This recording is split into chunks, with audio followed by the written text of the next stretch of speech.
فتم ميقات ربه 40 ليلة وقال موسى لأخيه هارون اخلفني في قومي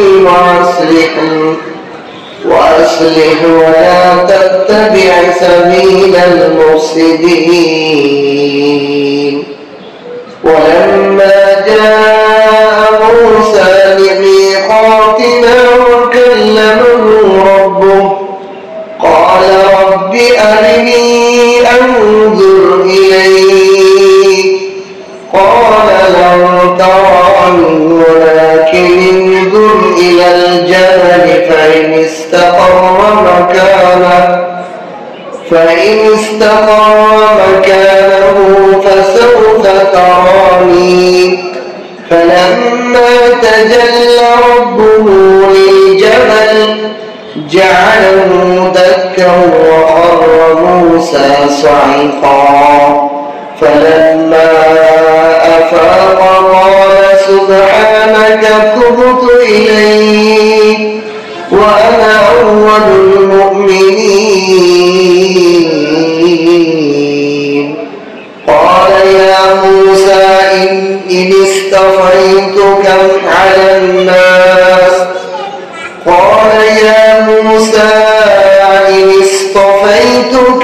الناس برسالاتي وبكلامي فخذ ما آتيتك وكن من الشاكرين. وكتبنا له في الألواح من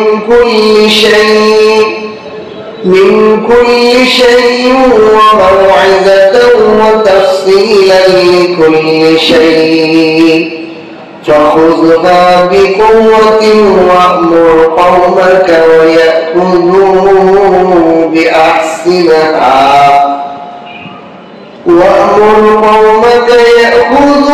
بأحسنها سأريكم دار الفاسقين.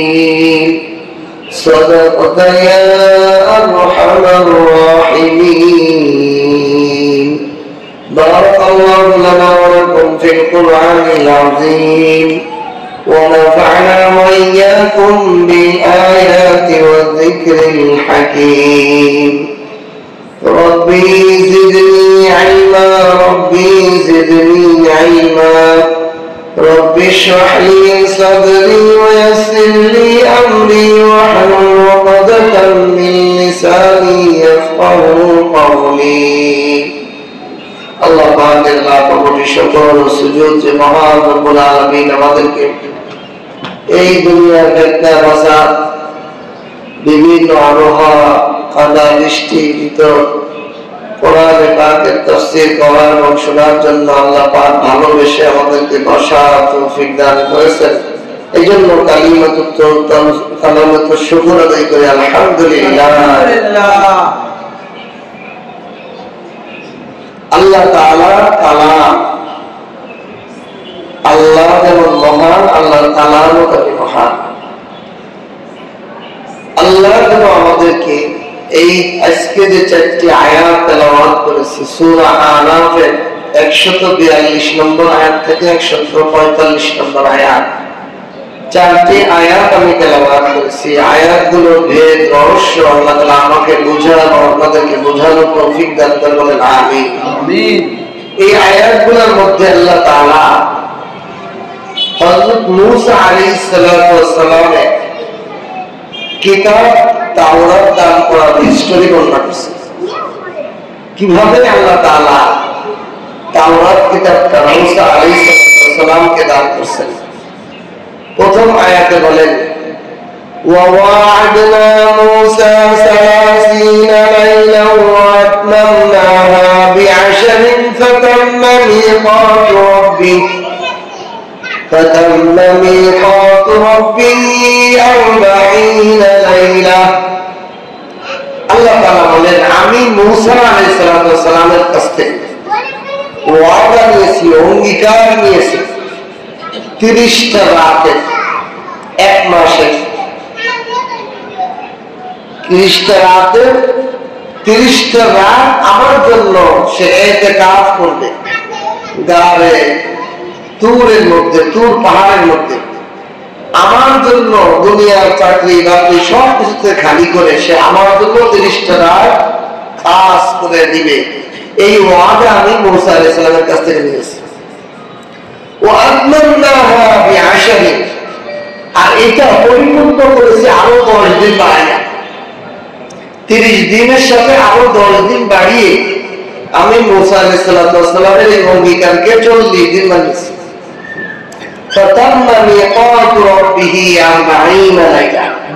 অথবা আপনার প্রতিপালকের এই সময় পরিপূর্ণ হলো 40টা রাতের মাধ্যমে। 40টা রাত মুসা নবী আল্লাহর জন্য খাস ইতিকাফ করার জন্য অঙ্গীকারবদ্ধ হয়ে গেল। মুসা আলাইহিস সালাম যখন অঙ্গীকারবদ্ধ হয়ে ইতিকাফে চলে যাবেন, তো ওনার ব্যবসা বাণিজ্য, বাড়ি ঘর, ওনার উম্মত এগুলো রক্ষা করা লাগবে না? এই জন্য মুসা আলাইহিস সালাম, আমরা যখন একচিল্লা তাবলীগে সময় লাগাই তখন আমাদের পরিবার পরিজনের একটা দায়িত্ব, ছেলে ভাই বোন একজনের দায়িত্ব রেখে দেন, সেজন্য সবাই কোথায় সব ঠিক করে চলে দেয়। এইখান থেকেই পাওয়া মুসা যখন ইতিকাফে চলে যাবে, লিআখিহি হারুন, তার ভাই হারুনকে ডেকে বললেন, ভাই উখলুফনি ফি কওমি, আমার এই কওম, আমার এই জাতির প্রতিনিধিত্ব তোমার দায়িত্ব। ওয়া আসলিহ, নিজেও সংশোধন করবা এবং নিজেকেও সংশোধন করবা, কওমকেও তুমি সংশোধন করবা। বলতে ঠিক, ওয়ালা তাত্তাবি' সাবিলাল মুফসিদিন, দাঙ্গা হাঙ্গামা মারামারি যারা করে তাদের অনুসরণ করো না, ফাসাদ সৃষ্টিকারীদের অনুসরণকারী তুমি হয়েও না। এই উপদেশ নিজের ভাই হারুনকে মুসা আলাইহিস সালাম করে দিলেন। এর আয়াতের শাব্দিক অর্থ। এখন আসেন এই আয়াতগুলো থেকে আমাদের প্রথমত শিখতে হবে যে আল্লাহ তাআলা একটা সময়ের ওয়াদা নিয়েছেন মুসা আলাইহিস সালামের কাছে। কেন এই ওয়াদা নিলেন? 40, প্রথম 30টা রাত, পরে 10টা রাত বাড়ায় 40টা রাত। বনী ইসরাঈলরা ফিরআউনকে লোহিত সাগরে আল্লাহ কাটারে চুবানিতে মারার পর বনী ইসরাঈলরা তখন মুক্ত, কারো দাস হওয়া লাগতেছে না, কারো দাসত্ব তাদের ভিতর নাই, এখন তো তারা ছোট স্বাধীন। এখন তারা বলে আমাদের জন্য একটা কিতাব আনো, মুসা আমাদের জন্য আল্লাহর পক্ষ থেকে কোনো একটা কিতাব আনো, যে কিতাব অনুযায়ী আমরা জীবনযাপন করবো, আমল করবো, কি করতে হবে আমাদের সেই নীতিমালার একটা কিতাব আনো। মুসা আলাইহিস সালামের কাছে তারা আবেদন জানায় যে আমাদের জন্য একটা কিতাব আনে, যেই কিতাব অনুসরণ করে আমরা আল্লাহর হুকুম মানব। তখন মুসা আলাইহিস সালাম আল্লাহর কাছে বললেন, আল্লাহ আপনি আমাদের বনী ইসরাঈলদের জন্য একটা কিতাব, আসমানি কিতাব দেন। তখনই আল্লাহ তাআলা মুসা আলাইহিস সালামের কাছে ওয়াদা করেন, মুসা তাহলে তোমার 30টা রাত তুর পাহাড়ে আমার জন্য খাস করে ইতিকাফ করতে হবে, নির্জনে নির্বনে আমার ইবাদত আরাধনা করতে হবে 40টা রাত। এই 30টা রাত এবং 30টা দিন রোজা রাখতে হবে লাগাতার। এই জন্য মুফাসসিরগণ বলেন মুসা আলাইহিস সালাম 30টা রাত লাগাতার রোজা রেখেছেন, যে রোজার মধ্যে কোনো ইফতারি নেই, মানে একটা না 30 দিন না খেয়ে রোজা, কোনো ইফতারি নেই। এমন একটা লম্বা রোজা 30 দিন রাখছেন। রাখার পরে আল্লাহ তাআলা কিতাব দেবেন, এর আগেই উনি মেসওয়াক করে ফেলেছেন। আল্লাহ তাআলা বলেন যাও আরো 10 দিন বাড়াবে। এদিক দিয়ে মুসা আলাইহিস সালাম বনী ইসরাঈলদের বলে গেছে যে আমি 30 দিনে যাচ্ছি ইতিকাফে, তোমাদের প্রতিনিধিত্ব করবে হারুন আমার ভাই নবী, সে তোমাদের দেখাশোনা করবে, তোমরা অপেক্ষা করো, আমি কিতাব আনতেছি, তোমরা কি ইবাদত করো আমি দেব, আমি আল্লাহর কাছে আনতে যাচ্ছি 30 দিন পরে। কিন্তু যখনই আল্লাহ তাআলা বললেন তুমি তো মেসওয়াক করছো, এই মেসওয়াক করার দ্বারা আমি আল্লাহ, তুমি যে লাগাতার রোজা রাখতেছো, রোজা রাখার কারণে ভিতরে খাদ্য না থাকার কারণে খাদ্য নারীর মধ্যে একটা দুর্গন্ধ হয়, একটা গন্ধ হয়, এই গন্ধটা আমি আল্লাহর কাছে অনেক রোজাদারের মুখের দুর্গন্ধ, এটা আমার কাছে খুবই প্রিয়। তোমার এই দুর্গন্ধ শখের কারণে চলে গেছে, সুতরাং আরো 10 দিন তুমি আবার এতে কাজ করো, রোজা রাখো। তাহলে 30 দিনের সাথে কতদিন হলো? 10 দিন, মোট 40 দিন। এই 40 দিন এখন এই যে বনি ইসরাইলরা এরা কত অস্থির, এরা আরেক বন্ড সামিরি, মুসা সামিরি নামে আরেকজন বন্ড ছিল, সে এদেরকে বুঝাইছিল তোমরা স্বর্ণগুলো একত্রিত করো, এই স্বর্ণ গলায় একটা বাসন বানাইছে, এই বাসনের মধ্যে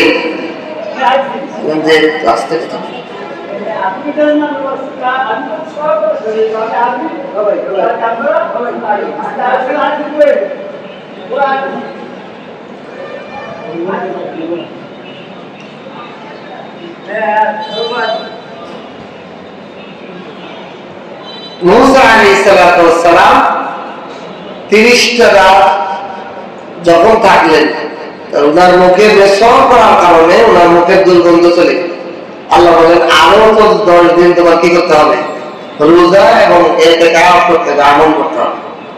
এই কথা বললে এখন তো বনি ইসরাইলদেরকে বলে আসছে 30 দিন, এখন এই যে 10 দিন তো অতিরিক্ত করতেছে, এটা তো মুসা আলাইহিস সালাম বলে আসে নাই তাদেরকে। এখন ওই বনি ইসরাইলদের মনে করছে মুসা মনে হয় আল্লাহ থেকে কিতাব পাই নাই, এই জন্য ভয়ে আসতেছে। আল্লাহ থেকে কিতাব পাই নাই কইছে লোক 30 দিন পরে আগে বলবো, 30 দিন মধ্যে আসে না, উনি যে কাছে পড়ে আরো 10 দিন আল্লাহর কাছে সময় দিয়ে লাগবে, তারপরে কিতাব দেব। এই কাছে পড়ার কারণে বনি ইসরাইল মনে করতেছে যে মুসা মনে হয় কিতাব পাই নাই, যেটা পলাইছে। এর মধ্যে মুসা সামেরি নামে এক লোক বনি ইসরাইলের কাছে সব স্বর্ণ গলাইয়ে একটা বাসুর বানাইছে।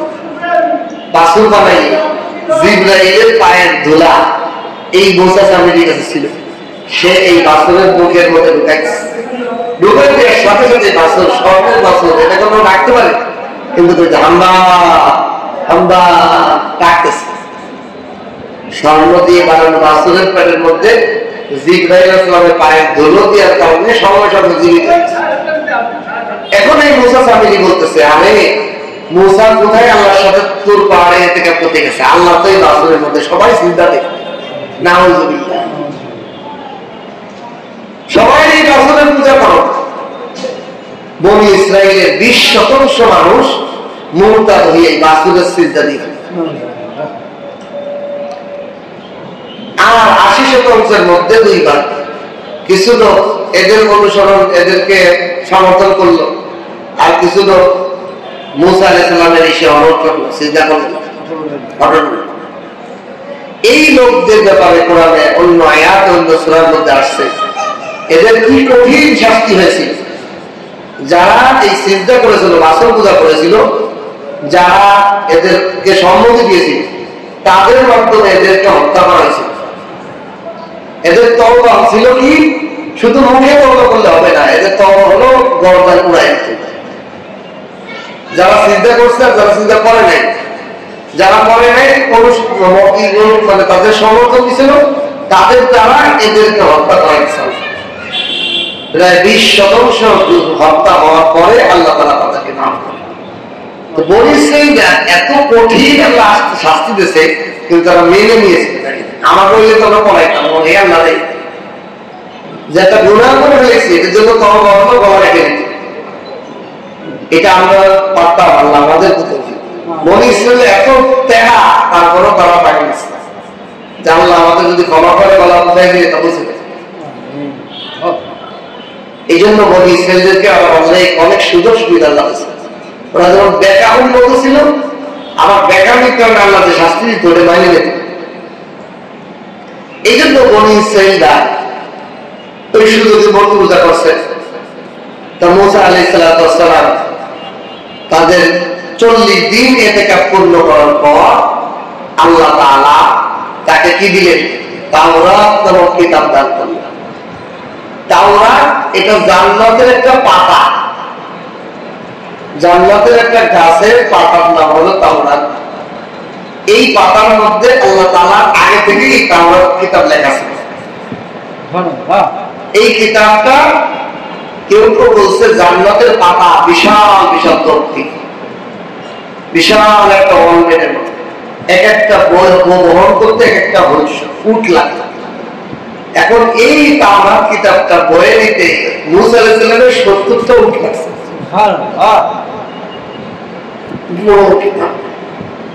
আসমান থেকে ডাইরেক্ট আল্লাহ নামাইছে। আল্লাহ তাআলা 40টা রাতের বিনিময়ে মুসা সাল্লাল্লাহু সাল্লামকে কিতাব দান করছে।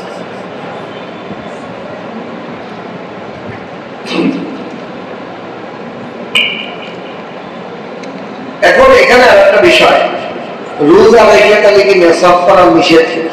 এক মাসালা এখানে মুফাসসির একরাম বলছেন এটা হতে পারে মুসা আলাইহিস সালামের শরীয়ত, আমাদের শরীয়ত এরকম নয় যে রোজা রেখে মেসাফ করা যাবে না। বরং এক হাদিসে আসছে খায়রুল খাসাইস লিস-সাইমি আল-মিসওয়াক আস-সাওয়াক, রোজাদারের জন্য সবচেয়ে উত্তম আমল হলো মেসাফ করা। একজন রোজাদারের জন্য সবচেয়ে উত্তম আমল কি? মেসাফ। আমাদের শরীয়তে নবী মুহাম্মদ রাসূলুল্লাহ সাল্লাল্লাহু আলাইহি ওয়াসাল্লামের জন্য মেসাফ উত্তম আমল। কিন্তু এটা হতে পারে যে মুসা আলাইহিস সালাম কি আল্লাহ তাআলা একটা পরীক্ষার জন্য এটা করছেন, এটা বাহানা। আরেকটা হলো যে যাকে সে আমার আনুগত্য কিনা এটা পরীক্ষা স্বরূপ আল্লাহ তাআলা প্রথমে 40 দিনই লাগাবে, প্রথমে 30 দিন দিচ্ছে। 30 দিন করে ধর্ম করে লেছি, তাহলে আল্লাহ আরো 10 দিন বাড়াতে দেয়। বেদস্তা কেন? এই যে পরীক্ষার জন্য আল্লাহ করছেন। আরেকটা বিষয় হলো এখান থেকে আমাদের আরেকটা জিনিস বোঝা যায়, যখন আমরা আমাদের ছেলে মেয়ে বিয়ে বাচ্চা অধীনস্থদের কোনো কাজ দিব, তা কাজটা ধরুন 2 ঘন্টা, তো প্রথমত তাকে 1 ঘন্টার কাজ দিতে, একবারেই পুরো কাজটা দিয়ে সে বিরক্ত বোধ করতে পারে, কাজের মধ্যে ঢিলেমি করতে পারে। এই জন্যই আল্লাহ তাআলা প্রথম চোটেই 40 দিন দেন নেই, প্রথমে হচ্ছে 30 দিন। যেই কমায় গেছে তার আরো 10 দিন লাগে, তখন তার কাছে 8 দিন আছে, ঠিক আছে করে দেবো, গুরুত্ব দিয়ে করে দেবো। আর একচোটেই যখন 40 দিন দিব, তখন কাজের একটা লাস্টের দিকে একটা দিন কি গতি করে দিব, মনোযোগ করে দিব। এই জন্য কোন কাজ যদি ভারী হয় তা বাচ্চাদের অধীনস্থদেরকে অল্প অল্প করে দেওয়া। যেমন একটা বাচ্চা মায়ে এক গামলা ভাত দিয়ে বসে তোদের সব খাও, তাহলে ওটা দেখেই ও না আমি এত খাবো না, কিন্তু ওই খাবারটাই সে যদি বাপের ইচ্ছে করে অল্প করে খাওয়ায় তাহলে ওটা নিয়ে খাওয়ায়, ওই রকম 2 গামলা দেয় লাগবে, তবু বাচ্চা ঠিক কি করে, ঠিক কিনা? এই উসুল আল্লাহ তাআলা শিখিয়েছে যে যে কোনো কাজে ভারী হলে ওটাকে অল্প অল্প করে দেওয়া। এই জন্য আল্লাহ বলেন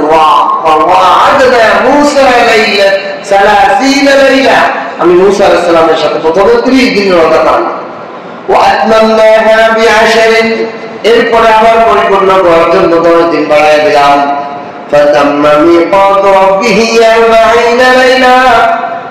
এরপরে আল্লাহ তাআলা তার এই ওয়াদাকে ইতিকাফে 40 দিনে পরিপূর্ণ করে দিলেন। এখন আসেন এই 40 দিনের সাথে আল্লাহ পাকের একটা খুব খাস একটা সম্পর্ক আছে। 40টা দিন যদি কোনো মানুষ আল্লাহর সন্তুষ্টির জন্য, এক হাদিসের মধ্যে আসছে 40টা দিন আল্লাহর সন্তুষ্টির জন্য যদি কোনো মানুষ কোনো ইবাদত, আল্লাহ তাআলা তাকে হিকমত এবং জ্ঞানের ঝর্ণা দ্বারা গোসল করে। 40 দিন আপনি ছোট্ট থেকে ছোট্ট একটা আমল 40 দিন করেন। আপনি কোন একটা বিষয়ের জন্য 40 দিন নফল নামাজ পড়েন, 2 রাকাত নামাজ, খাস রাতের বেলা ইশা পড়ে, যে কোনো সময় 40 দিন কোন একটা আমল যদি করেন যেটা আমি চাই, 40 দিন যদি একটা দোয়া করেন তবে এটা একটা আসল এবং অবশ্যই হতে হবে। এইগুলো আল্লাহ তাআলা পরিপূর্ণ করে দেন 40 দিন। মানুষের সৃষ্টির মধ্যে 40 দিনের একটা দৃষ্টি আছে। মানুষ সৃষ্টি যে আল্লাহ করেন, প্রথমে বাবা পিঠ থেকে বীর্যটা মায়ের জড়াতে যায়, মায়ের পেটে যায়, এই বীর্যটা 40 দিনের পর রক্তবিন্দু হয়ে যায়। মায়ের পেটে 40 দিন থাকার পর কি হয়? পুরো বীর্যের এই পানিটুকু রক্তে পরিণত হয়ে যায়। 40 দিন পরে এই রক্তটা গোস্তপিণ্ড হয়ে যায়। গোস্তপিণ্ড হওয়ার পরে 40 দিন পরে এরপরে এই গোস্তপিণ্ডটা উপর কি এরপর আরো হাড্ডি তৈরি হয়, ওর ভিতর কি হাড্ডির বিন্দু তৈরি হয়। এই 40 দিন পরে আস্তে আস্তে এটা একটা বডির মতো গোস্ত হয়, এরপরে একদম গোস্ত লাগে, চামড়া লাগে, এইভাবে আস্তে আস্তে এরকম চিল্লা দিয়ে 9-9-10 দিন, 10-10 দিন এরকম আসতেই আছে না, এরকম হিসেব করে দেখেন 40-40 মিলে 10-10 দিন, 9টা চিল্লা একটা মানুষ মায়ের পেটে দিয়ে আসে। এইভাবে মানুষের সৃষ্টির মধ্যে 40-এর একটা দিক আছে। একটা রোগ ভালো হওয়ার জন্য হোমিও চিকিৎসার মধ্যে কাজ, আপনি লাগাতার 40 দিন খাইলে ওই রোগের একটা চেঞ্জ আসে, ওই ভালো কঠিন রোগ থেকে অন্যদিকে চলে উন্নতি আসে। এই জন্য 40টা দিন মানুষের যে কোনো একটা অভ্যাস পরিবর্তন করতে চাইলে 40 দিনের একটা মেহনত, 40 দিনের একটা মেজাহাদা করতে হবে। একজন মানুষ সবসময় মিথ্যা কথা বলে, তাহলে 40 দিন এতে কামে বলেন মিথ্যা কথা থেকে তারা দূরে রাখতে। একটা মানুষ অন্য অন্য গুণা করে, তারা গুণার পরিবেশ থেকে 40 দিন সময় রাখতে হবে, দেখবেন ওর ভিতরে চেঞ্জ এসেছে। যেই গুণায় যেই কাজটা সে করে ওদের থেকে 40 দিন তাকে দূরে করে, তারপর দেখবেন ওই কাজটা তাদের ভুলে গেছে। আল্লাহ পাক চেঞ্জ রাখছে অবস্থান, ভালোবাসা। এই জন্য মানুষ যদি 40টা দিন মসজিদে কাটায়, তার আমলের মধ্যে, তার জিন্দেগির মধ্যে চেঞ্জ এসে। আমরা তো একটা দিনই পারি না মসজিদের পরিবেশে থাকতে। চেষ্টা করা, আপনার গত মাসে সব গুজারি দিয়েছিলাম, বহু মানুষ নাম জায়গায় আসতে পারে। এই মাসেও আমরা ইনশাল্লাহ আগামী সপ্তাহে সব গুজারি দেব। প্রতি মাসের শেষ সপ্তাহ শুক্রবার আমরা এখানে মসজিদে ইসলামী যোগ একটা রাত আমরা আল্লাহর ঘরে কাটাবো, এখানে ঘুমাবো, এখানে খাবো, ফজর নামাজ পড়ে আবার ভালো না ইনশাল্লাহ। একটা ব্যাটিং নিয়ে এসে মসজিদে রাত্রে একদিন ঘুমাই না, কিছু আলোচনা হয়, মোজা করা হবে, আমাদের নতুন প্রথম পাক পবিত্র বিভিন্ন বিষয়ে ইনশাল্লাহ মোজা করা হবে, ওইগুলো হবে, ঘুমও হবে, তার যদি জিকির আজকার হবে, ফজর নামাজ পড়ে চলে যাবে। একটা করে রাত মাসে আগে দিয়ে শুরু করি, পরে এক সময় দেখবেন যে 40টা রাত দিলে কোনো অসুবিধা নেই। আলহামদুলিল্লাহ আমি গেছি আমার শাহেকের খানকার মধ্যে রমজানের আগে 10 দিন আর রমজান মাসে 30 দিন, 40 দিনের এতেকা, 40 দিনের রোজা, এরকম 2-3 মেসাল আনতেছি। ওইগুলো আমলের পরিবেশ থাকলে একটা আমলের চেঞ্জ আছে, একটা পরিবর্তন নিজের মধ্যে ঠিক পাবেন যে আমার ভিতরে একটা পরিবর্তন আসছে। আল্লাহ তাআলা এই 40-এর মধ্যেই বরকত আছে।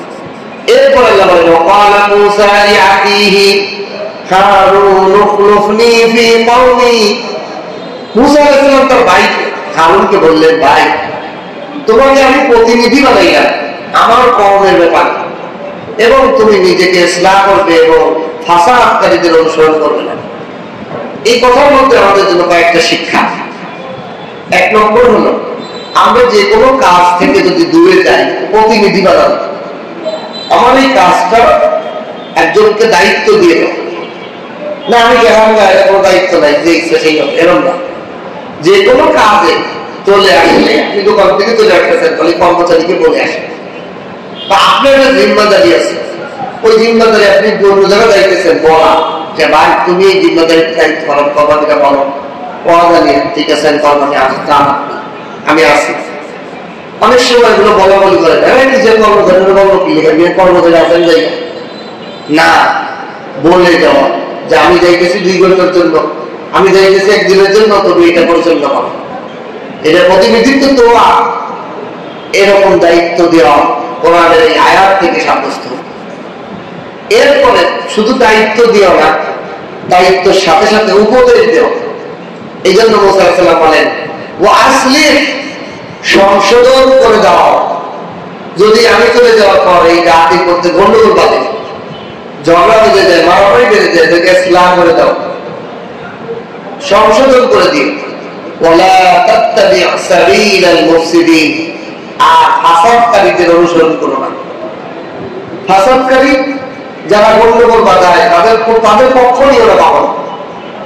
এই যে দেখেন ইসরায়েল আর ইরাক 2 দেশ মারামারি আছে, যুদ্ধ শুরু হচ্ছে। একজন মুসলমান হিসেবে আমরা কাদের পক্ষ নিতে হবে? এরা কেন? এই ইহুদি জাতি হলো ভাষার জাতি। এরা মায়ের খেয়ে তুলে তুলে হয়ে যায়, তাও আমাদের পক্ষে নিয়ে আসবে। এরা দুনিয়ার মধ্যে সবচেয়ে বড় ভাষা। এই বক্তব্যের আরব রাষ্ট্রগুলোর মধ্যে যত দেশে যুদ্ধ হয়েছে, ক্রিমিনাল সব লোক, ও কখনো যুদ্ধ ছাড়া এক মুহূর্ত থাকে। ইসরায়েলের ইতিহাস দেয়, ও এমন একটা মাস পার করে যুদ্ধ ছাড়া, মানে যার সাথে তার সাথে ঝগড়া বাড়ায় না, আমি যার সাথে তার দখলই দখল করবো, যার সাথে করবই। যদিও এরা শিয়াগতভাবে আকীদাগতভাবে সমস্যা, কিন্তু তারপরেও তারা মুসলমান, ওদের থেকে উন্নত। এই জন্য ইরানের পক্ষ নিতে হবে। এই জন্য আল্লাহ তাআলা বলেন, লা তাত্তাবিউ লা তাত্তাবি সাবিলাল মুফসিদিন, ফাসাদকারীদের অনুসারী তাদের পক্ষ নিয়ে কখনোই সম্ভব না। দেখবেন আমাদের পাশের দেশ ভারত, এরা অটোমেটিক ইসরায়েলের পক্ষ নেয়। শয়তান শয়তান দেশে আমেরিকা করে, যতই ও খারাপ কাজ করে ওর পক্ষ নেয়। মানে শয়তানের খেলা ধরে, শয়তানের খেলা ধরে। এই জন্য মুসলিমদের ঐক্য থাকতে হবে। মুসলমানদের আল্লাহর উপর আস্থা রেখে বাতিলের বিরোধিতা করতে হবে, তাদের পক্ষ কখনোই নিয়ে আসবে না ফাসাদকারীদের। এই জন্য আল্লাহ তাআলা বলেন, এই জন্য মূসা আলাইহিস সালাম প্রতিনিধিত্ব দিলেন এবং উপদেশ দিলেন, হে যারা আপনার কর্মচারী, এই ধরনের লোক আসলে বাকি দিবে, এই ধরনের লোক আসলে বাকি দিও না, উপদেশ দিয়ে দিতে হবে। আর নয়তো আপনি আইসে বলেন যে অমুক এসে 5 বছর বাকি আছে, সর্বনাশ করছিল তো দেখান, ওই লোক তো বাকি দিন তো টাকা দেয় না। এই যে উপদেশ না দিয়ে কর্মচারী কি করছে, মাল দিয়ে ফেলেছে। এই জন্য আগেতেই সতর্কবাণী কেটে দিলেন মূসা আলাইহিস সালাম হারুন আলাইহিস সালামকে। 1 নম্বর হলো সংশোধন করে দিলেন, 2 নম্বর হলো খারাপ লোকদের অনুসরণ করবেন। এই দুটো উসুল ঠিক রেখে তুমি আমার খলিফা, আমার প্রতিনিধিত্ব করবে। তাহলে আমি আমার যে কর্ম আছে, আমি যেখানে আছি, আমার তো দায়িত্ব ধরে দিই, ওরা জানাই দিয়ে কি বা কি করতে। দেখা যায় অনেক সময় আমি আমার জুমার মসজিদে আমার কোনো ভাইকে, ছোট ভাইকে পাঠালেন নামাজ পড়ে, এখন মনে আমার বলে দিতে হয় কিভাবে দোয়া করবা, কিভাবে নামাজের পরে কোন সময় কি হয়, কোন সময় মসজিদে কালেকশন হয়, কোন সময় দোয়াটা করতে হয়, না বলে দিলে ওর মতো করলে তার মসজিদে ভিন্ন রকম হইব না। এই জন্য দিক নির্দেশনা দেওয়া, এটা আপনার আমার প্রত্যেকের কর্মের জায়গা। যে জায়গা যে আপনি আছেন, সেই জায়গায় আপনি যখন ওই জায়গায় থাকবেন না, একজনের প্রতিনিধি বানাই দেওয়া এবং তাকে বুঝাই দেওয়া এই কাজ এইভাবে করতে, এই উপদেশ দেওয়া, এটা কোরআনের নীতি। অথচ আমরা এগুলো গুরুত্ব দিই না। এগুলো দিলে আপনি অনেক বিপদের মধ্যে পেয়ে যেতেন, অনেক মুসিবত থেকে পেয়ে যেতেন।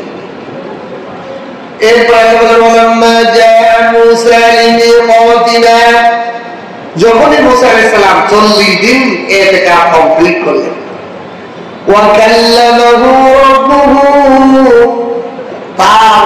তার সাথে কথা বললেন। মূসা আলাইহিস সালামের সাথে আল্লাহ কথা বললেন। আল্লাহর সাথে মূসা আলাইহিস সালামের কিভাবে কথা হয়েছিল, কি কথা হয়েছিল, এগুলো এখানে আলোচনায় নেয় এবং কোন সাহাবী নবীও এটা আলোচনা করেন আল্লাহর সাথে। কিন্তু অন্য জায়গায় আল্লাহ বলছেন তোমার হাতে কি লাঠি কি, এটা বলছে, কিন্তু এখানে কি কথা হয়েছে না কি হয়েছে আল্লাহ বলেন। কোরআনও এটা অস্পষ্ট আছে, খালি বলছে আল্লাহর সাথে তার কথা হয়েছে, কোন বিষয়ে কথা হয়েছে। এখন এই কথাটা তোমার এরকম সামনে আবার আল্লাহ বলছে ক্বালা রাব্বি আরিনি, আল্লাহ বলতেছে, মূসা আলাইহিস সালাম বলতেছেন রাব্বি আরিনি আনজুর ইলাইক, আল্লাহ আপনারা আমি দেখতে চাই। মূসা আলাইহিস সালাম কি বলেন, আল্লাহ আপনারা আমি দেখতে চাই, আপনার দর্শন আমার মনের আশা, আপনারা এক নজর দেখতে চাই। আল্লাহ বলে পশ্চিম কালে আমার দেখতে পারবা না, কখনোই আমাকে তুমি দেখতে পারবা না। এখন একটা জিনিস আবদার করছে একজন সঙ্গে, কিন্তু মুখের বলে পশ্চিম কালে পাবি না, তাহলে মনটা ভেঙে যেতে হবে। তা আল্লাহ পাকের রসুল কি দেয়, আল্লাহ পাক তারপরেই বলছে ولكن انظر إلى الجبل فإن استقر مكانه فسوف تراني তবে কখনোই তুমি আমাকে দেখতে পারবে না মুসা তবে তবে তুমি যদি ওই পাহাড়ের দিকে দৃষ্টিকে রাখতে পারো স্থির রাখতে পারো পাহাড়ের দিকে তাকাইছো তাকায় থাকতে পারো তাহলে পাহাড়ের দিকে তাকাও ওয়ালাকিন ইনজুরু ইলাল জাবাল তবে তুমি যদি পাহাড়ের দিকে তাকাও ইস্তাকাররা মাকানাহু যদি তাকায় তুমি তোমার দৃষ্টি বা তুমি নিজেকে স্থির রাখতে পারো তুমি পাহাড়ের দিকে তাকাবা তাকায় যদি তুমি নিজেকে ঠিক রাখতে পারো তুমি দৃষ্টি দিয়েই রাখতে পারো এটা যদি পারো ফাসাউফা তারানি তাহলে আমি আল্লাহকে দেখতে পাবো একটা সান্ত্বনা দিবেন ডাইরেক্ট করে দিতে পারবো না তাহলে তো ঘাবড়ে যাবো কোনো আল্লাহ দিল না আল্লাহ মন খাবে পাশে তুমি দেখতে পারবে যদি যা পাহাড়ের দিকে তাকাও তাকায় যে তুমি নিজের স্থির থাকতে পারো চোখ ঠিক রাখতে পারো তাহলে আমার দেখতে পারবা মুসা আলাইহিস সালাম পাহাড়ের দিকে এখন তাকান فلما تجلى ربه للجبل তখনই আল্লাহ পাক তার রব ওই পাহাড়ের জন্য একটু তাদাল্লি দিলেন রাসূলুল্লাহ সাল্লাল্লাহু আলাইহি ওয়াসাল্লাম হাদিসে বলতে বলেন আল্লাহ পাকের কুদরতি হাতে পরিণগুলোর এই মাথা আছে এর একটু ঝলক ওই পাহাড়ের মধ্যে দিয়েছে ৭০,০০০ নূরের পর্দা থেকে একটা পর্দা সরাই আরো ৬৯ পর্দা রয়েছে এই নূরের ঝলক আল্লাহ তাআলা পাহাড়ের মধ্যে দিয়েছে জালালু দাক্কা পাহাড় ছিন্ন ভিন্ন তুলনা হয়ে গেছে আল্লাহু আকবার এই নূরের ঝলকে পাহাড় তুলোর মতো উড়ে চলে গেছে ওয়াল্লাহু মুসা সাইকা মুসা আলাইহিস সালাম সিটকে পড়ে বেহুশ মুসা যখন তাকাইছিল না পাহাড় দুলুন তুলে গেছে আর উনি সিটকে পড়ে বেহুশ হয়ে গেছে فلما أفاق قال سبحانك تبت إليك وأنا أول المؤمنين الله تعالى বলেন فلما أفاق এরপর যখন মুসা আলাইহিস সালামের হুঁশ ফিরল কিছুক্ষণ পর হুঁশ ফিরছে এইবার হুঁশ ফেরার পর বলেন قال سبحانك আমার রব আপনি পাক পবিত্র আপনার কোনো ত্রুটি নাই আপনার কোনো দোষ নাই আপনি যে বলছেন সেটাই সঠিক যে আমি দেখার যোগ্য না এই দুনিয়ার চোখ দিয়ে আপনার নূরের ঝলক দেখার মতো যোগ্যতা আমার নাই দুনিয়ার এই মাটির তৈরি চোখ আল্লাহর নূরের ঝলক সহ্য করতে পারে তবু তো আমি তওবা করতেছি আপনাকে দেখতে চেয়ে যে আমি ভুল করেছি আমি যে অপরাধ করেছি আপনাকে দেখতে চেয়ে এই জন্য আমি তওবা করতেছি এখন আপনাদের একটা প্রশ্ন করছি আল্লাহ রাসূল তো মেরাজে যে আল্লাহকে দেখছেন কিন্তু সাহাবা একরামের মধ্যে দুই দল হয়েছে আয়েশা রাদিয়াল্লাহু তাআলা বলেন যে আল্লাহ দেখেন আল্লাহ রাসূল আল্লাহকে কি করে দেখেন আর অন্য তো সাহাবা রাসূল দেখছে এখন এই দুইটা বিষয় সাহাবাদের মধ্যে দুই দল হয়েছে দুই দলের তাকবীর হলো দেখেন আমি বললাম যে হাতি দেখছি তাহলে হাতি বলতে একটা জিনিস আছে এটার আকৃতি আপনাদের বললাম হাতির একটা কুলার মতো কান পিলারের মতো একটা পা মূলার মতো দুটো দাঁত তুলার মতো একটা সুর এখন যারা আপনার হাতি দেখছেন তারা বলবেন ঠিক আছে হুজুর দেখছেন ঠিক আছে বলবে না কেন এরকম বলবেন আমি যে বলবো ওটা আপনার দেহটা পাওয়া যাবে বাইরের সাহাবীরা পুরুষ সাহাবীরা যে বলছে যে আল্লাহকে দেখছে আসলে আল্লাহকে দেখছে কিন্তু আল্লাহ কেমন এত কোনো নমুনা পৃথিবীতে নাই এখন রাসূল কেমনে বোঝাতে যায় রে এরকম এই জন্য আয়েশা রাদিয়াল্লাহু তাআলা বলছেন যে আল্লাহ আসলে দেখেন তাহলে আমরা দেখছে আল্লাহ কিভাবে বলতে পারলেন নবী এই জন্য আল্লাহ দেখেন আসলে আল্লাহ দেখছে তাকবীর হয়ে গেল আয়েশা রাদিয়াল্লাহু বলছে ওই দৃষ্টিতে আল্লাহ দেখছে, আল্লাহ নূরে নূরে নূর দেখছে, আল্লাহ কিরকম ওইটা হতো। কিন্তু আল্লাহ রাসূল তো আল্লাহকে দেখছে কিরকম, ওর নমুনা কি, ওর তো কোনো দৃষ্টান্ত উদাহরণ পৃথিবীতে নাই, পৃথিবীতে আছে। এই জন্য আল্লাহ রাসূল দেখছেন এটাই ঠিক। কিন্তু এটা উনি আখিরাতে দেখছেন। কোথায় দেখছেন? উনি তো জান্নাতে আরশে কুরসিতে যে দেখছেন, উনি তো জমিনে দেখেন। এই জমিনের থেকে উনি আরশে দেখছেন। এই জন্য আল্লাহ পাক নবীকে, নবী মুসা আলাইহিস সালাম দুনিয়ার দৃষ্টিতে মানুষ কেউ দেখতে পাবে না আল্লাহ, কিন্তু আখিরাতে দেখতে পাবে। এখানে একটা প্রশ্ন আসে, আবু হানিফা রাহমাতুল্লাহ আলাইহি আল্লাহকে 100 বার দেখছেন। সুবহানাল্লাহ। কতবার দেখছেন? 100 বার। কিরকম দেখছেন? দুনিয়ার চোখ দিয়ে পায় না, অন্তরের চোখ দিয়ে, অন্তরে রূহের চোখ, এটা দিয়ে আপনি আমিও আল্লাহকে দেখব। কিন্তু কিরকম হবে এটা তো আপনার নমুনা বলবে না, কারণ যে দেখবে সে তো আমার বলতে পারবে না যে এরকম। এই জন্য আল্লাহ পাক তাদের খাস প্রিয় বান্দাদের অন্তরে নূর চোখে, আপনারা এগুলো দেখবেন দুনিয়ার বুকে তারা আল্লাহ আল্লাহর সাথে তাদের খাস মোহাম্মত হয়ে যায়, তাদের চেহারার মধ্যে মায়া এসে যায়, টাকায় থাকতে বলে চায়, তাদের চেহারার মধ্যে একটা ঝলক এসে যায়, মহব্বত করতে বলে চায়, তার সাথে তার কাছে বসতে বলে চায় আল্লাহ। এর কারণ কি? আল্লাহ পাক যে কলম দিয়েছে, কলম, এই কলম হলো আয়না। এই আয়নায় আল্লাহ নূরের ঝলক এসে দেখবেন দিনের বেলায় একটা আয়নার যেরকম ধরে, ঘরের বাইরে নেই, ঘরের মধ্যে থেকে একজন সূর্য সূর্য সূর্য এই পৃথিবী থেকে 13 লক্ষ গুণ বড়। এত বড় সূর্য একটা মানুষের হাতের মধ্যে আসবে কিভাবে? এই পৃথিবীতে এসে তো দাঁড়ানোর জায়গা নেই। এই পৃথিবীর 13 লক্ষটা পৃথিবী জুড়ে গেছে। এত বড় সূর্য পৃথিবীর মধ্যে আসা সম্ভব, কিন্তু একটা মানুষের হাতের মুঠের মধ্যে আসা সম্ভব কিভাবে? একটা আয়না অথবা একটা বাটিতে পানি দিলেন, ওই বাটিটার হাতের মধ্যে দিলেন, এর মধ্যে সূর্য এসে পড়ছে।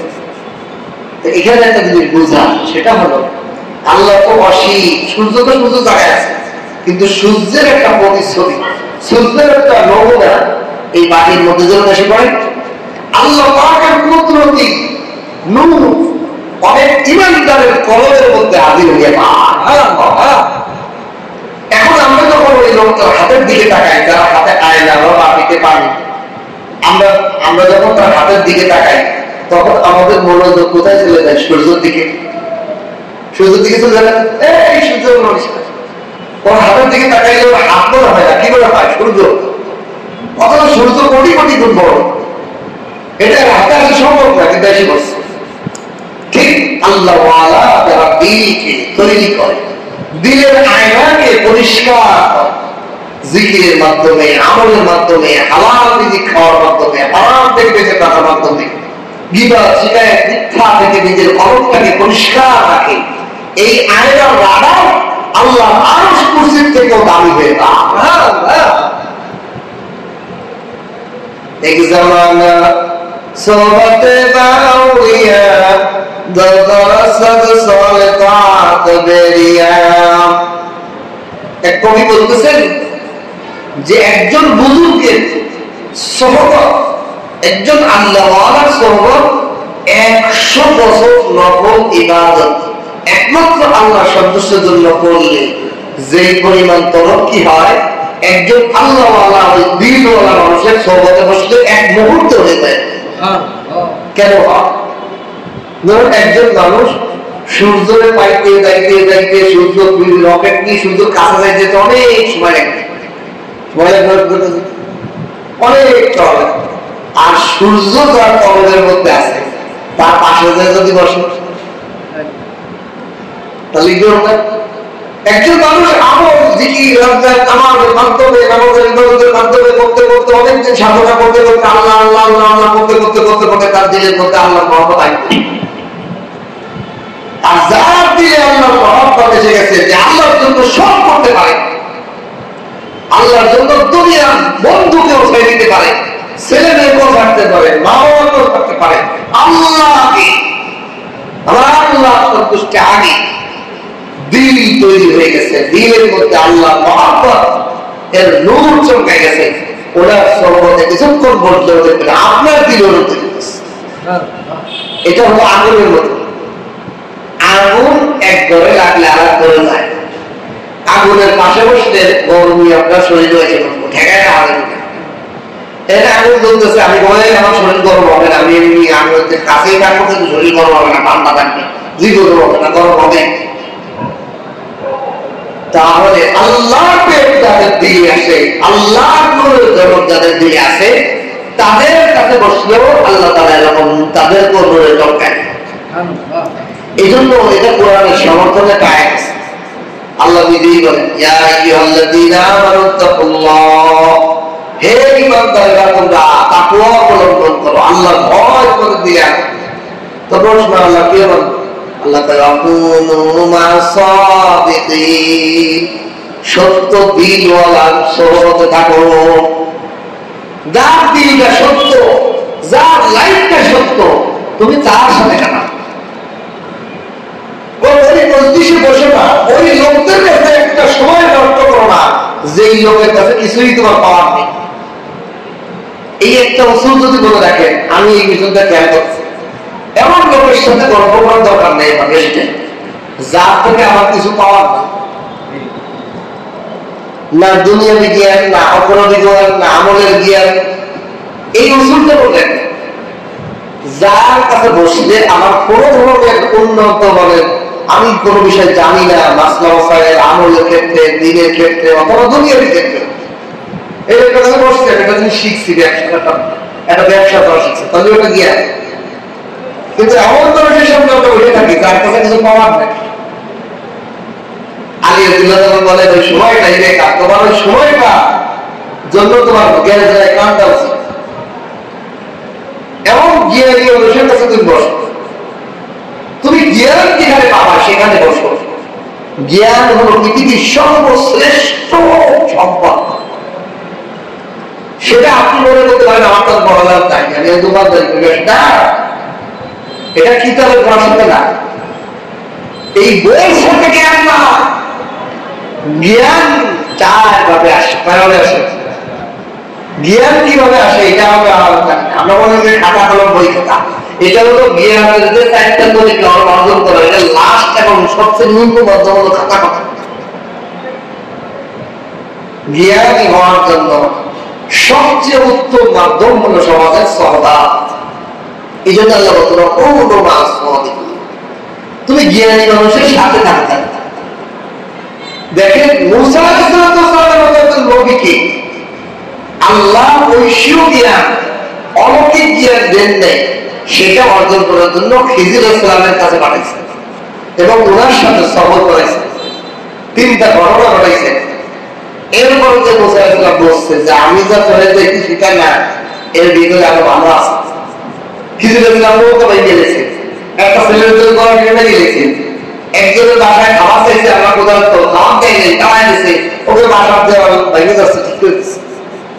দেখতে বিরক্তি না, কিন্তু যখন ব্যাখ্যা করে দিচ্ছে খিজির আলাইহিস সালাম, দেখো এই যে নৌকা আমাদেরকে মাঝি বিনা টাকায় পার করে দিল, আর আমি যে তার নৌকা ভেঙে দিলাম, মনে করছি যে অনুপকার করছি, তার ক্ষতি করলাম, উপকারের অকৃতজ্ঞ হলাম না, বরং আমরা পার হওয়ার পর এক জালেম বাদশা আসতেছে, সে যদি নতুন নৌকা পায় দখল করে পুরো দিয়ে দিই, আমি ফুটো করে দিচ্ছি, ফুটো করে দেওয়ার কারণে তার নৌকাটা ডুবে গেছে।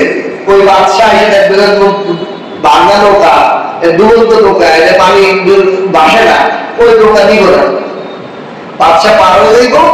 এই তো মাঝি এই ফুটোটারে আবার একটু কাঠটা ডোয়া লাগা ঠিক করে আবার চালাইবো, তার নৌকাটা বেঁচে গেল। বলে ফুটো করার পর কর্মপকার হয়েছে, তা উপকার হয়েছে। আর এই উপকারের পিছনে কাহিনী লেখছে তফসির। এই মাঝি 7টা ভাই ছিল, কয়টা ভাই? প্রত্যেকটা ভাই ছিল বিকলাঙ্গ, প্রতিবন্ধী।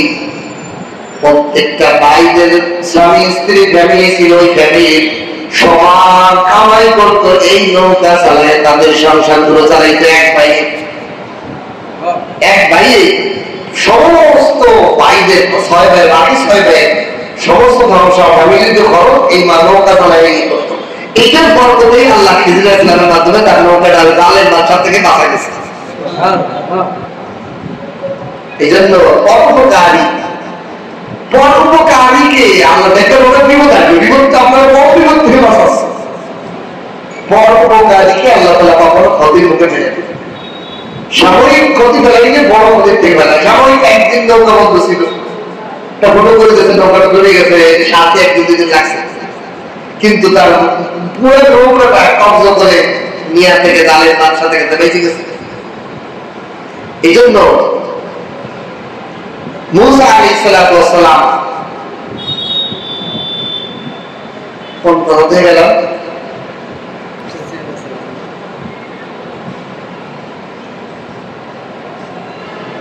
পিছের কথা থেকে আগে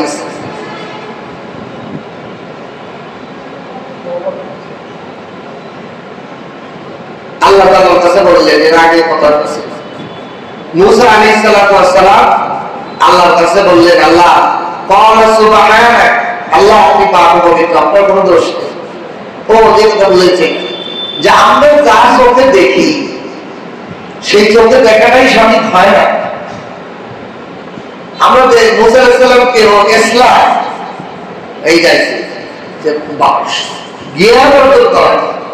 জ্ঞান অর্জন করা 4টা মাধ্যম, তার মধ্যে সবচেয়ে উত্তম মাধ্যমটা কি?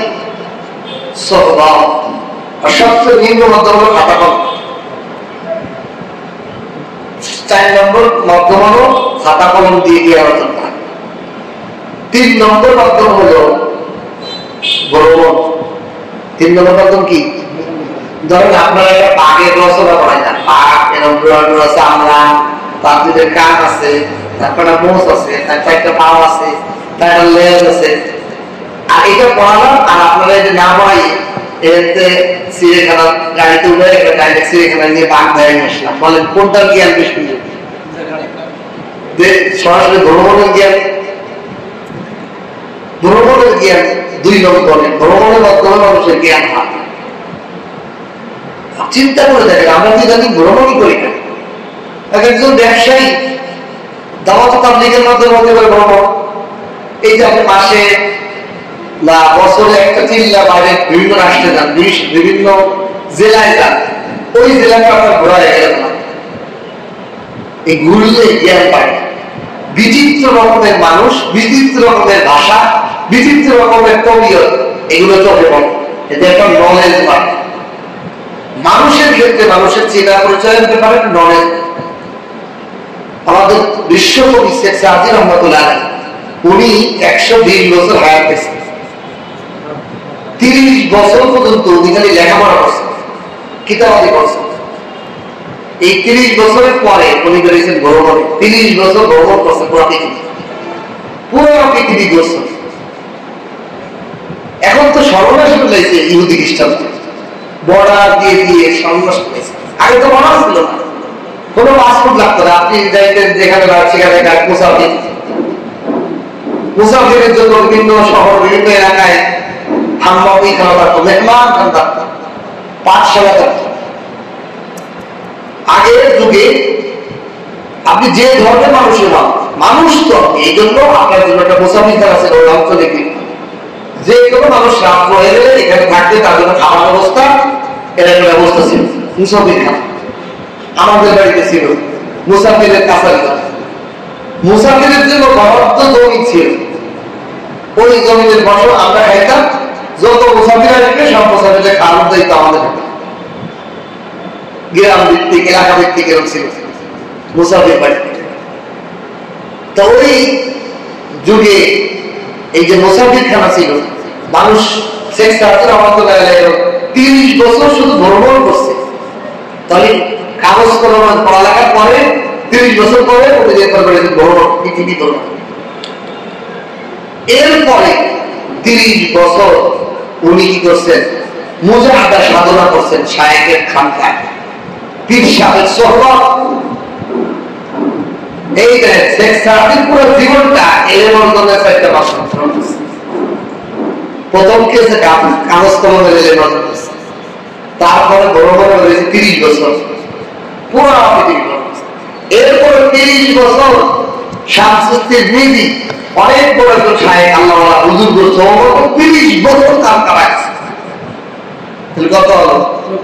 90 বছর।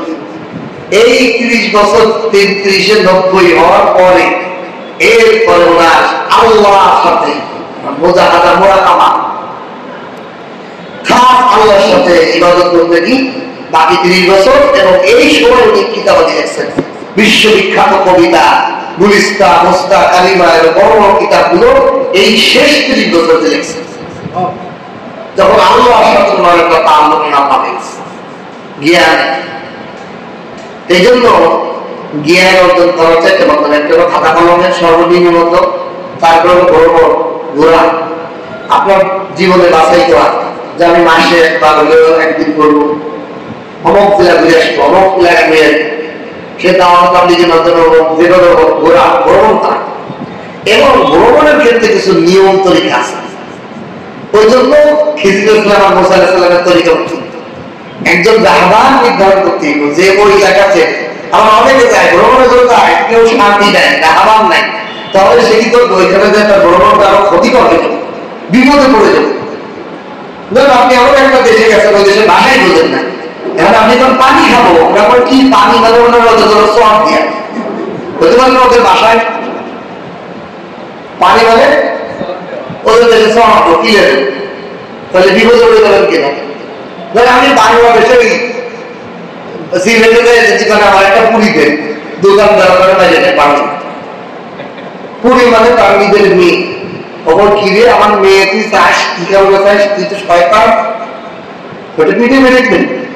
অথচ আপনি আপনার এই এলাকায় পুরী, আমি দোকানে যেতে পুরী দেবো, হ্যাঁ দুটো পুরী দিই, কি দুটো পুরী আমার দুটো মেয়ে চালায় ভাষা বেশ বুঝে যাবে কিনা। আর যদি একজন রাহবার থাকে, একজন আমার রাখতেই থাকে, খিজির ইসলামের মতো আমার একজন প্রতিনিধি থাকে, তো বিপদের মধ্যে থেকে আমার রক্ষা করবে কিনা? বলবে না, এটা বলা যাবে না, এটাই ঠিক কিনা? তাহলে ভ্রমণ মাধ্যমে দ্বিতীয় জ্ঞান অর্জন হয়। তৃতীয় মাধ্যম হল সোহবা। দেখেন এখনো বর্তমানে পৃথিবীতে সবচেয়ে বেশি মানুষ জ্ঞানী হইতেছে সোহবাতের মাধ্যমে। কাঠ মিস্ত্রি আর একটা কাঠ মিস্ত্রি বানায় কি লেখাপড়া করা যায়? কিসের মাধ্যমে? আগে দুজাই হয়, তারপরে হেড মিস্ত্রি হয়। পৃথিবীর জন্য ড্রাইভার আছে, আর একজন ড্রাইভার হইতে আর এক ড্রাইভারের কন্ট্রাক্টর হইতে হেল্পার হইতে তার মধ্যে হয়। এটা সোহবত। রাজমিস্ত্রি, কাঠ মিস্ত্রি, ইলেকট্রিক মিস্ত্রি, অপারেশন, ইঞ্জিনিয়ারিং, যত বিদ্যা হয় এবং দোয়া পড়ানো নাসা বিজ্ঞানের মধ্যে হইতে আরেকটা বিজ্ঞানের সোহবত হয়, ঠিক কিনা? একা হতে পারে সোহবত জ্ঞান অর্জনের সবচেয়ে বড় মাধ্যম। কিন্তু আর একটা বড় মাধ্যম আছে, সেটা সবাই পাবে। এই জন্য সবচেয়ে বড় বললাম, এটা হলো তাআল্লুক মাআল্লাহ।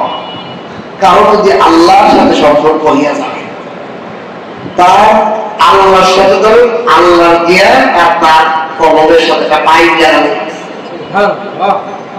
এখন পাইপ যখন লাগাইছে, ধরেন সাগরের সাথে আমার এই জন্য একটা ছোট্ট কুয়া আছে, এই কুয়ার সাথে সাগরের পানির সাথে একটা পাইপ লাগাইছে। এখন এই কুয়া মানে সব মানুষ যদি আমার কুয়াতে পানি নেয়, পানি 1 সেন্টিও কমবে, কিনলে কমবে না। সাগরের সাথে লাইন লাগানো আছে। আল্লাহ কবি কত সুন্দর দোয়া করছে, পাতরায় দানিশকে রশি দিতে মুক্তাসিল গাদা বদলিয়া আয়ে। ও আল্লাহ, আমার আপনি সামান্য তোমার প্রেম দান করছেন, জ্ঞান দান করছেন, ওই জ্ঞানের সাথে আপনার জ্ঞানের একটা পাইপ লাগাই দেন, যাতে আমার থেকে মানুষ যখন জ্ঞান দিবে ওই জ্ঞান যেন কখনো ঘোরায় না, অটোমেটিক জ্ঞান আসতে থাকে। দেখবেন এর বলে এলমে আদবি, বাস্তবে এমন এমন কিছু জ্ঞান আমার লাইফে আসছে যেটা আমি পড়ি নাই, কোনো কিছু করি নাই, অটোমেটিক আল্লাহ ফলো করে দিয়েছে।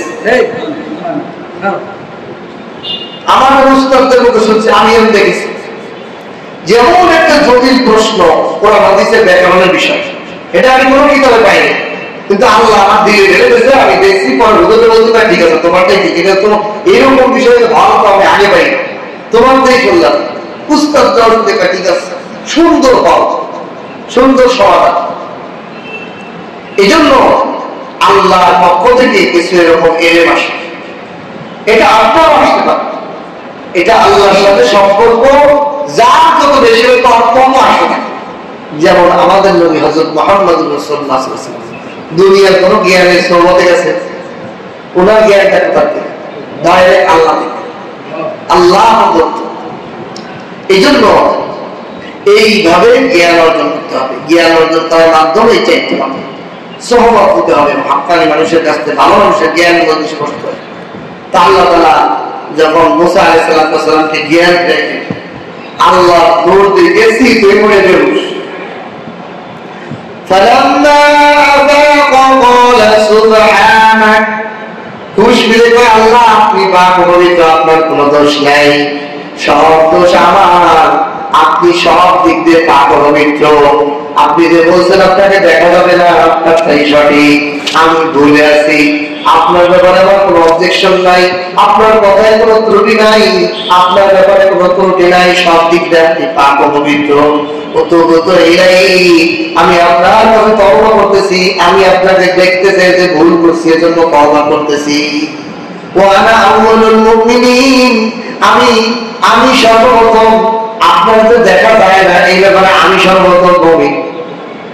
এই দুনিয়ার চোখ দিয়ে যে আপনার দেখা যায় না এই ব্যাপারে আমি সর্বপ্রথম ঈমান আনতে, আমি সর্বপ্রথম দেখতে চাক্ষুষ ঈমান আনতে।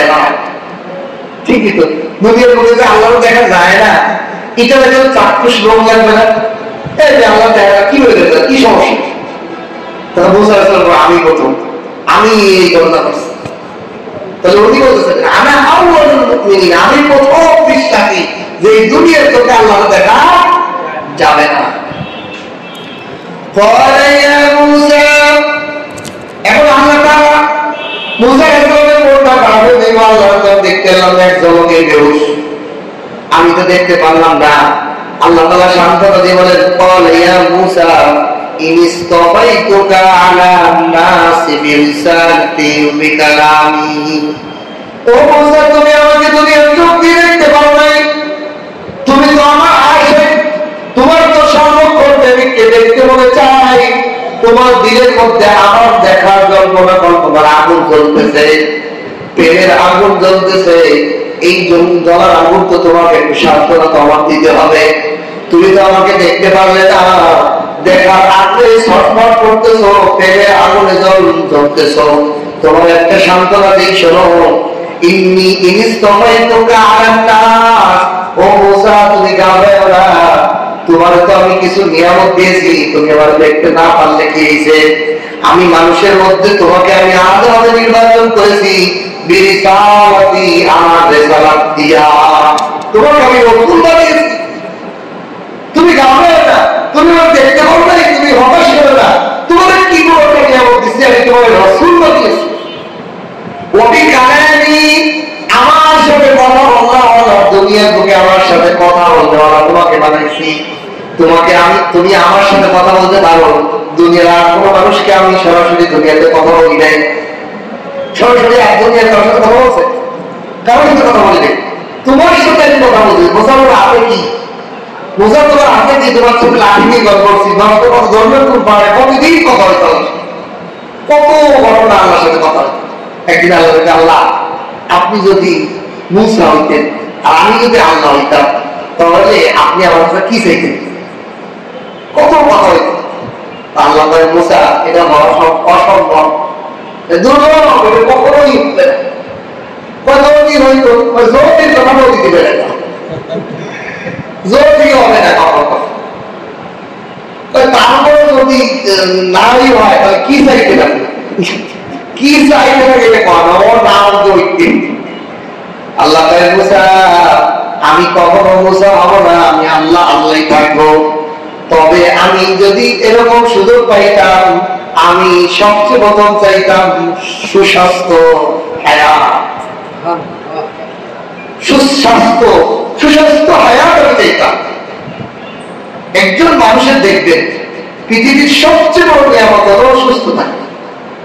কারণ কোটি কোটি টাকা, কোটি কোটি ধরনের খাবার, কিন্তু আমরা জ্বর হইয়া জিব্বাতি থাকি, লাভ আছে? কোটি টাকা আপনি অসুস্থ বিছানায় পড়ে দিচ্ছেন, উঠতে পারবে না, উঠতে পারবে না, কোটি টাকা কি কোনো দাম আছে? তাহলে বোঝা যায় দেখেন কি জিনিস আল্লাহ কি আমাদের কাজটা আছে, কি দুর্বলতা দিয়ে রাখে আমরা বুঝি না। এই জন্য আমরা স্বাস্থ্যকে নষ্ট করে এই টাকা একটা বানিয়েছে। মানুষের প্রতি আমার খুব আশ্চর্য বোধ হয় যে মানুষ এই টাকা উপার্জন, সম্পদ উপার্জন করতে তার পুরো শরীরটাকে নষ্ট করে, ঠিক করে খায় না, খালি কাজ করতে থাকে, দোকানদার করতে থাকে, কর্ম করতে থাকে, চাকরি করতে থাকে, সে খাওয়া দাওয়ার কোনো হুঁশ নেই। টাকা খাওয়ার জন্য এরকম করতে করতে যখন ছেলে 50-40 বছর 50 যায়, তখন গিয়ে ব্যথা, হাঁটুতে ব্যথা, খাইতে পারে না, পেটের মধ্যে হজম হয় না, তখন ওষুধ খেতে খেতে আমার ওইটা আসে। তাহলে যে সম্পদ কামাইলো, শরীর নষ্ট করে যে কামাইলো, শরীর জীবনে ওই টাকা ব্যয় করে আবার শরীর সুস্থ করতে চায়, কিন্তু সুস্থ হয় না, তো বেকার। তার লাভ হলো আমার এই সমস্ত মানুষের আশ্চর্য বোধ হয়। ঠিকই তো, আমি এই জন্য এই জন্য আপনি যতটুকুই কামান, আপনার আমার এক দোস্ত কোটি কোটি টাকা খালি অর্ডার মিটিং মজা লাগে। আমি বললাম বিষয় না, এত অর্ডার নিয়ে তুমি তাহাদের করবাটাকে তোমার হায়াত আসেই করেছে না, বাস পাই করেছে না, এত তাদের করবা কি শরীর বাইরে ঠিক তো করেছো। এরপরে কি করছে সে, আমি আমার শরীর ঠিক রেখে আমার আরামে ঘুম, সকালবেলা ঘুমাবো, এত চাপ নেবো না, যেই কটা কাজ করলে আরামে থাকতে পারে, যেই কোনো অর্ডার নিলে আমার আরাম থাকবে, কতক্ষণ আমি করবো, এর বেশি দরকার লিমিট করে দিয়েছে। এইটাই বুদ্ধি বাড়ি তোমার শরীর এমন কাজ করতেছে, রাতে ঘুমার রাতের কাজ করতে, তাহলে এই কাজ করতে যাবো কাজ তোর জীবনের লাইফ থেকে রাতের ঘুমটাই বেকার হয়ে গেল, অথচ আল্লাহ রাত করতেন ভালো জন্য আছে না এখন। তাহলে এইভাবে নিজেকে আমরা অন্যের দাস না হওয়া, নিজেকে অন্য কিছুকে আমার সেবক করা, কর্মকে আমার সেবক করানো, আমি কর্মের দাস না হওয়া। আমরা হচ্ছে দাস, আমি দোকানদারি করি, দোকানের দাস, দোকানটার মধ্যে খুলতেই হবে, আমি একটা রেস্ট একদিন পাই। এক দোকানদারের কাছে আপনারা মাসে একদিন দোকান বন্ধ করে বাড়ি রেস্ট করে কর্মজোর তাই হয় দোকান ভাড়া, দোকানের গোলাম হয়ে গেছে। সে একটা দিন বিয়ের জন্য ভাড়া করে যাবে, একদিনে এমনি ছুটে নেবো, আমার বাজারের দোকান বন্ধ আমি মানবি দরকার কিনা। কিন্তু যখন অসুস্থ হয়ে পড়ে তখন 10 দোকান 10 দিন বন্ধ থাকে, দেখা যায় 1 মাস বন্ধ থাকে। এমন অসুস্থ হয়েছে হাসপাতালে ভর্তি 1 মাস। এই মাস এগুলো যদি সে 30 মাসে এবং একদিনের দিন করে ছুটি করে রাখতে পারে, এই অসুস্থতা হতো না। এই হিসাবগুলো আমরা করতাম। এই জন্য আমাদের দুনিয়ার নিয়ামত, আল্লাহ পাকের নিয়ামতের সঠিক ব্যবহার আমরা বুঝতেছি। এই জন্য আয়াত অন্যদিকে চলে গেছে। তাহলে বলেন মুসা, তোমাকে আমি এমন একটা নিয়ামত দিয়েছি, রাসূল বানিয়েছি, তোমাকে এমন দৌলত দিয়েছি, তোমার সাথে দুনিয়াতে আমি কথা বলি, তোমাকে আমি তোমার সাথে আমি কথা বলি। এই যে গুণ, এই যে একটা নিয়ামত, এই যেটা মর্যাদা তুমি পাইছো, তোমাকে সরকার তুমি আমার দেখতে পারো না, এগুলো প্রকাশ করো, তোমাকে দিচ্ছি। তাহলে এখান থেকে আমাদের শিক্ষা হলো, আমরা আমাদের বাচ্চারা যদি কোনো কিছু চায় এমন জিনিস, সেটা দিতে পারতেছি না, তাহলে অন্য জিনিস স্মরণ করে এইটা দিতেছি। তোমার তুমি এইটা পাইছো, তুমি এটা কিনতে পারো না, দিয়েছে কোটে গেছে না, কত কোনো শুনতে পায় না, তুমি উঠে গেছো, তাহলে তাকে ডাইভার্ট করে দেওয়া, সান্ত্বনা দেওয়া। فخذ ما آتيتك وكن من الشاكرين। সুতরাং মুসা, ফাখুজ তুমি ধরো, মা আতাইতুকা তোমাকে আমি দান করেছি, তোমাকে আমি যে রিসালাত দিয়েছি, রাসূল বানিয়েছি, তোমার সাথে কথা বলি, এরকম তোমাকে সুযোগ দেওয়ার পর তুমি এটাকে, তোমাকে যে তাওরাত দান করেছি, এটা তুমি গ্রহণ করো ওয়া কুন মিনাশ শাকিরিন, তুমি শুকর গুজারদের অন্তর্ভুক্ত হইয়া যাও, কৃতজ্ঞতার মধ্যে হয়ে যাও যে আল্লাহ আমার সাথে দেখা দিলে, ঠিক আছে, আল্লাহ আমার রিসালাত দিচ্ছে, আল্লাহ আমার তাওরাত কিতাব দিচ্ছে, আল্লাহ আমাকে আমার সাথে কথা বলার আমার একটা নিয়ামত দান করছে, সম্মান দিচ্ছে, দুনিয়ার লোকে আমি আল্লাহর সাথে কথা বলি, এই সম্মান দান করছে। এইটাই তো আমার জন্য বলবো কৃতজ্ঞ আল্লাহকে।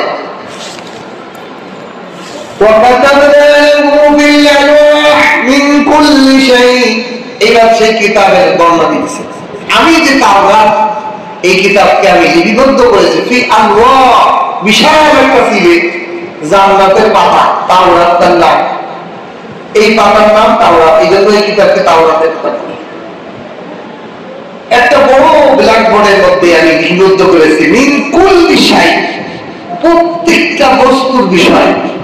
এই জন্য তাওরাতে অনেক সূক্ষ্ম সূক্ষ্ম বিষয় লেখা আছে। মাওয়াইজাতান, উপদেশ বলো, কথা তাওরাতের মধ্যে আছে। ওয়া তাফসীলান লিকুল্লি শাই, এবং প্রত্যেকটা বস্তুর তাফসীর, ব্যাখ্যা, বিস্তারিত, বিশাল বিস্তারিত কিতাব। আমাদের আরবি ব্যাকরণের কয়েকটা কিতাব আছে, সবচেয়ে সংক্ষিপ্ত কিতাব হলো কাফিয়া। মানে আরবি লাইনে যত কিতাব আছে, আরবি ব্যাকরণের একটা বিশাল ঐতিহ্যবাহী সম্মান কিতাব হলো কাফিয়া। কাফিয়া মানে যথেষ্ট, কাফিয়া মানে কি, মানে এলমে নাহু, আরবি ব্যাকরণের জন্য এই কিতাবটা একটা মানুষের জন্য যথেষ্ট। কিন্তু এই কিতাব পড়তে গেলে আমরা দাঁত পাইনি, আমার দরকার বাদ করি, মানে একটু একটা শব্দ বলবো, এই শব্দের মধ্যে লাখ লাখ কথা, তাহলে বলছেন কি সংক্ষিপ্ত, মানে একটু একটা কথা বলছে, মুফরাদান, মুফরাদান, মুফরাদিন, মুফরাদুন, এই যে এই শুরু হয়েছে 6 মাস আগে একটা শব্দ পড়ে, মাথা খারাপ না? আবার এই কাফিয়ার একটা সভা আছে, যে সভার নাম হলো শাফিয়া।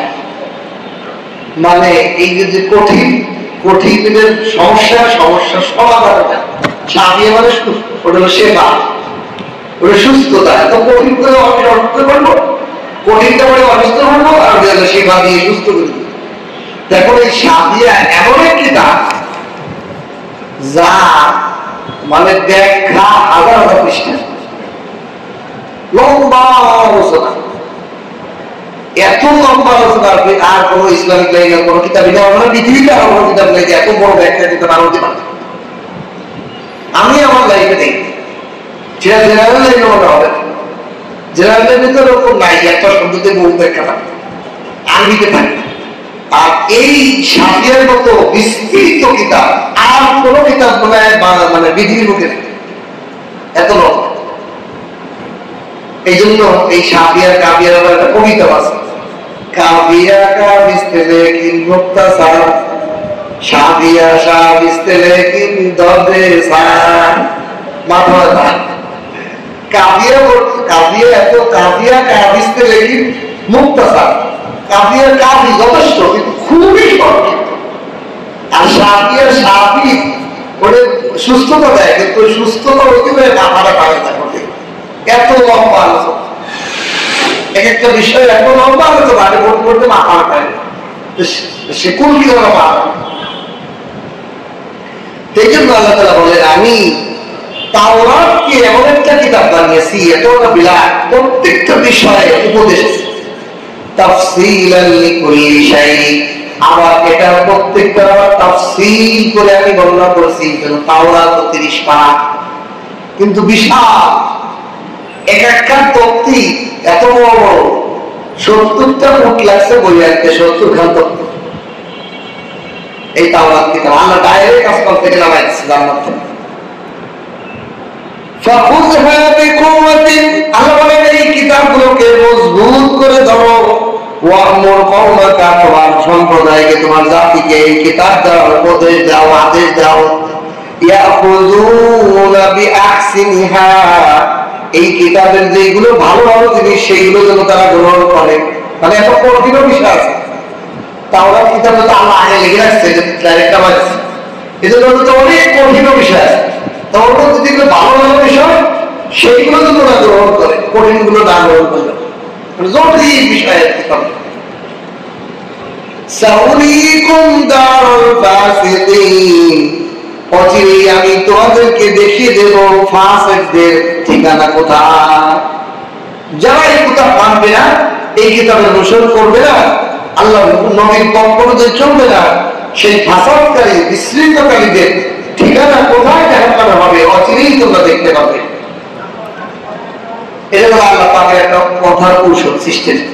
আসলে দেখবে তো হাসর নাসর হবে, কিয়ামত হবে, বিচার হবে, তারপরে তো জাহান্নামে যাবে, তাহলে না দেওয়া কেন?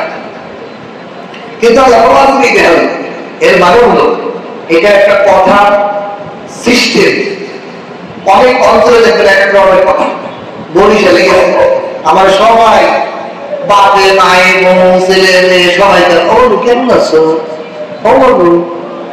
এটা হচ্ছে ভাষা না, আঞ্চলিক একটা সুন্দর সম্বোধন। ওটা মানে খারাপ না, তাদের সম্মান দিয়ে ভালোবাসা দিয়ে ও এটা মহব্বতের ডাক দিয়ে। আবার নোয়াখালী দেবেন, নোয়াখালীতে বাবা নি করে টান দিব, কি যে মহব্বতের টান আঞ্চলিক, এক এক দেশে আঞ্চলিক। আবার উত্তরবঙ্গে যাবেন, ছোট ভাই বড় ভাই তুই খাইছিস, তুই তুই বাপ তুই খাইছিস, হে মা তুই খাইছিস, হুজুর তুই খাইছিস, সবাই শিক্ষক উস্তাদদের সবাই তুই পাই। ওটা ওদের দেশে কোনো আয়াত না, আমাদের দেশে শুধু ঘুরে দিয়ে আসো দেখে আসো। কিন্তু আমি আছে যে এরা সবাই বলে, মানে ওদের পড়লে এটা দোষের না, এই জন্য ওদের কোনো দোষ হবে না। আঞ্চলিক ভাষা আল্লাহ এরও করুন আছে, আল্লাহ তাআলাও বলেন অচিরেই দেখবে, মানে আল্লাহর কাছে তো সময় তো লম্বা না। আগেও যিনি বলতেছেন তার থেকে দূরে গেছি, আমাদের না দূরে বলছে যে কিয়ামত হবে, কিয়ামতের আলামত ইসরায়েল মানবে, হাসর নাসর হবে, কিয়ামত হবে, বুঝরাত হবে, বিচার হবে। তারপরে দেখবো যে এই ফাসিকদের ঠিকানা রোজ জাহান্নামে রয়ে যাবে, বহু দূর না। কিন্তু আল্লাহ যিনি বলতেছেন ওনার কাছে বহু দূর থেকে, ওনার কাছে কোনো সময় পড়ে আছে, উনি তো আগে পরে সব জায়গা আছে, ওনার কাছে কোনো সময় কোনো 1 মিনিট 2 মিনিট পরে প্রয়োজন, আমাদের বোঝার জন্য। এই জন্য আল্লাহ পাকের কুদরত বোঝার জন্য আল্লাহ অচিরেই দেখাবে তোমাদেরকে ফাসিকদের ঠিকানা কোথায়। আল্লাহ তাআলা আমাদেরকে হেফাজত করুন।